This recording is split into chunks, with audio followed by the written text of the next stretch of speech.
You're like a Canadian prepper. Is that fair? I'm like anti-authoritarian or whatever you call that. Yeah. Like I don't like the idea of the government controlling every aspect of your life and then stealing your money through taxation that they use to go bomb people overseas, and then stealing your money through inflation by tripling the money supply over 10, 15 years, which punishes people who save money their whole life. So I don't like that. And the idea of money being backed by nothing. And then when I realized that there was nothing backing money and they just print it, and it's like the government's friends that are printing the money. How much did that freak you out? My life changed. I became a conspiracy theory guy. I started listening to Alex Jones. I was like, oh, man. nothing in life is real. They're like the money doesn't exist. Gay. Yeah. Yeah. There's no gold in Fort Knox. No, there's nothing backing the dollar. So I was trying to figure out like, okay, what's really going on then? If that thing that was a part of my life, so much money, was a big lie, like what else was a big lie? That's the rabbit hole I went down, and I wasted a lot of time and energy. But I grew up Mormon, so I was. That's interesting. So I was very gullible. I thought everybody was good and like people are kind and all that stuff. So I was instilled with this sense of morals that, you got to be honest, treat your body like a temple, you got to pay your tithing, you can't cheat, so I couldn't even drink root beer. So I wasn't thinking about. Wait, why not root beer? Because it's a dark pop. You can't drink dark frickin' pop soda? Well, it's weird because I grew up on the east coast of Canada, and the Mormons on the east coast of Canada thought you couldn't drink caffeine when dark pop. But root beer's caffeine free. Loophole, baby. I know. After I figured out that the money wasn't real, I figured out that I could have been drinking root beer my whole life. It's so sad that you missed root beer as a kid. Like the whole thinking people were kind and having the real world pop that bubble. That's a bummer. But no root beer, man. I'm tearing up over here. No, but I did have root beer. I went against it there. My grandmother would always take me to A&W, and I'd love the root beer. How good? There because oh my god, the place is amazing. The floats, it's amazing.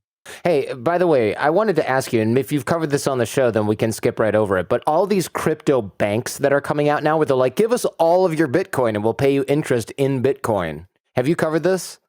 I haven't talked about it, no. So maybe it's a good idea. Do you know about this? Because I barely do. I just know people keep recommending it, and I'm like, this is like giving money to a bank in like Panama, or maybe not Panama, or maybe in like the Honduras, where you're just like, oh, they're giving me a really good deal and a really good interest rate. And then you come back a month later and it's like, we're closed. And you have all my money. What do you mean you're closed? Where do I get my money? And it's like, oh, the guy who ran it is a guy who's behind a shell company in Cayman. So good luck getting your Bitcoin back, dude.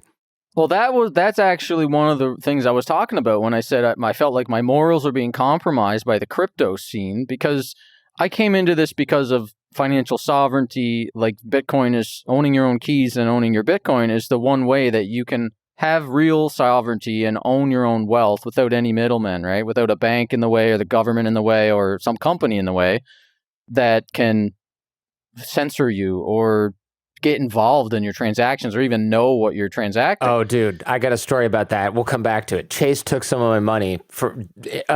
I'm getting fired up. Anyway, yeah, so I didn't mean to interrupt you here, but I guess you articulated my point better than I would have, which is not only could it be fly by night, but if I'm buying cryptocurrency partially because of financial sovereignty and also because I'm an idiot who had FOMO and just spent way too much money on crypto, but hey, it worked out. Why would I then put a shadier, less stable company between me and my funds when it's like, talk about bad game theory. If with Wells Fargo, at least I can walk in there and be super freaking annoying until they give me a check or tell me what's going on. But if this is just a website, like it's like letting a drug dealer hold all of your money instead of putting it in a bank. It's like, which one is worse? I don't know, but at least I know where the bank branch is and I can never get a hold of Calvin.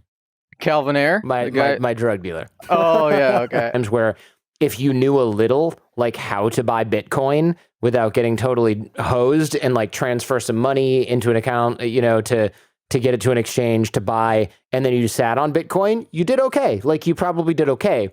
But if you were like me and you're like, ooh, I know a lot about this stuff. Let me find some winners. Oh, cool. You know an inside person at this. And then after like a couple weeks or a month, I was like, oh, all these people that claim to know somebody inside something, they don't. And the ones that seemed like they did because they were right about the appreciation of whatever shitcoin I had ended up investing in, then it was like, oh, that went up because everything's going up. So it took me like a month or 2 or 3 to figure out that everybody was a genius, that whole everybody's a genius thing. And like that some of these things were going up just because everything was going up, not because the fundamentals were sound. And then I started talking with like you and do you know Amir Rosich and stuff? Do you know that guy? Yeah. And he's a nice guy. And then Dima Bitteren and like other folks in your circle, in our circle. And they were just like, here's the truth. Here's what's going on. And I was like, crap, I wish I'd talked to you a few months ago, because now I'm holding like, you know, Kickcoin and like all this garbage that I later sold, of course, at a loss. And then I looked at my returns and I was like, oh my God, I don't even want to see this. I'm going to cry because I probably invested, you know, if I invested like multiple 6 figures. I wonder if I lost like 100 grand. I was still up. And I was like, how am I still up? And the answer is I bought a lot of stuff and I sold it at like I lost on everything except for the stuff where I had like a 72x return or like a 19x return. Yeah. And then I sold that and turned it into Bitcoin, and then Bitcoin went up. And so I'm like up like 20 grand, but I totally lost like 120 grand and then went up, you know, to 130 from 120. So I ended up getting lucky, basically. That's most people, man. That's most people's stories. And that's why I always recommend people that I don't even talk to about altcoins or this DeFi stuff, because it's just a way to like suck you into the casino. Yes. And if you don't realize that the cards are stacked against you, you're going to become a bag holder in these coins and you're going to lose money. Statistically, the majority of them go down like 90%. So I just morally, philosophically, like my activist inside of me is just like Bitcoin only. You mentioned, I hope your buddy's Bitcoin long. No, I asked him and I said, you should, because you told me. And he goes, should I sell everything? And I said, what are you holding? And he listed, you know, garbage after garbage. And I was like, you know, you can keep like Litecoin and Ethereum. And he's like, and Bitcoin. And he's like, no. And I was like, fine, then sell the Litecoin, sell the Ethereum, just keep Bitcoin.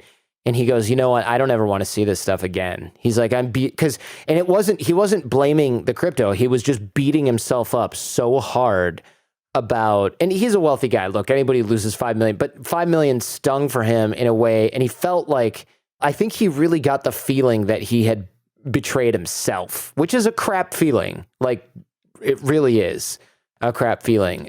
It sucks because it really sort of like saps your confidence in yourself, not just in the markets and things like that.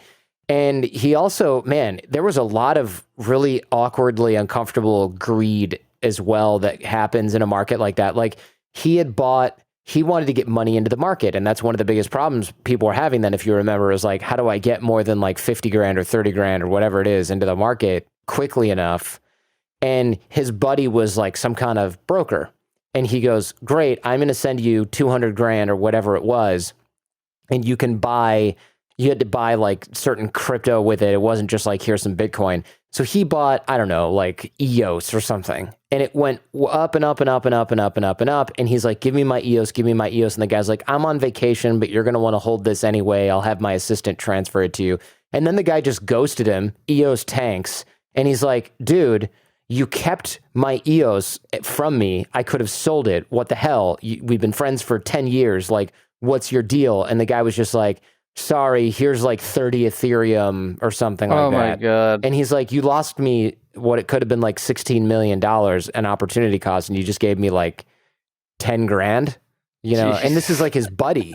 I don't know. What do you think? Like talking to your network, you interact with like lots of people in like you were just talking to Ray Dalio, for God's sake. Yeah. So when you're talking to these people in your circle, does Bitcoin ever come up? And like, I'm curious what the conversations are like if you ever talk to people about Bitcoin. I did ask Ray Dalio if he ever felt FOMO, and he'd never heard the term. So there's a conversation towards the end of the show on the Jordan Harbinger Show with Ray Dalio. There's a conversation where I ask him and explain FOMO to him, and the answer, I don't 100% recall exactly what he said, so I don't want to misquote him. Plus, it's a good tease probably for the episode. But I thought it was interesting that Ray Dalio had never heard of FOMO. You know, like, yeah. And even when I said, you know, fear of missing out, like missing out on an investment, and he was just like, like he didn't seem to be. It was weird because I thought he would go, oh my God, yeah, all the time. you know? But yeah, I would think so. Because there, even in his book, in Principles, he talks about getting out of silver when silver was at like $10. This is probably in the 70s for all I know. And he was kicking himself because his friend stayed in silver and spent all of his money and put it all in silver, and it went up to like $90. And then it went down to $9. So the guy lost everything. That's like the crypto bubble, but the 80s version where it was with metals. And I thought that was interesting that one of the richest men he knew, who was also one of the wealthiest guys probably in the world at that time, I think he'd mentioned, put everything into silver. It's like, dude, you're one of the richest people around. Throw a couple $100 million in there and be satisfied with selling it when you're up 30%. Like, aren't there all kinds of phrases in investment land that say like, you'll never go broke selling when you're up 20% or something like that?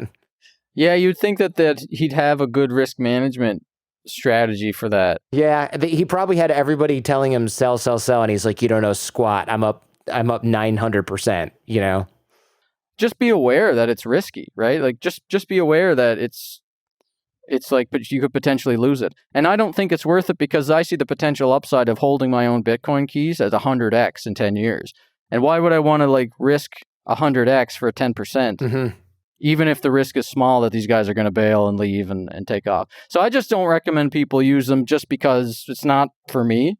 Yeah, of course. It's like scary. If you want to take a small percentage of your Bitcoin and try it out or whatever, I don't think it's that risky. And especially there's one called Unchained Capital now where they've developed this protocol where you hold it's like multi-sig. So you can actually hold a signature to the key so they can't exit scam you. Oh, interesting. Yeah, that's interesting. This is 8.6. BlockFi is 8.6% per year, as seen in Bloomberg and CNBC and Forbes, which you can definitely just pay to get into, and Cheddar. Yeah. So interest-bearing crypto interest account, our BlockFi interest account lets you put crypto to work and earn monthly interest payments in the asset type that you deposit. So you earn Bitcoin or ETH or US dollar coins.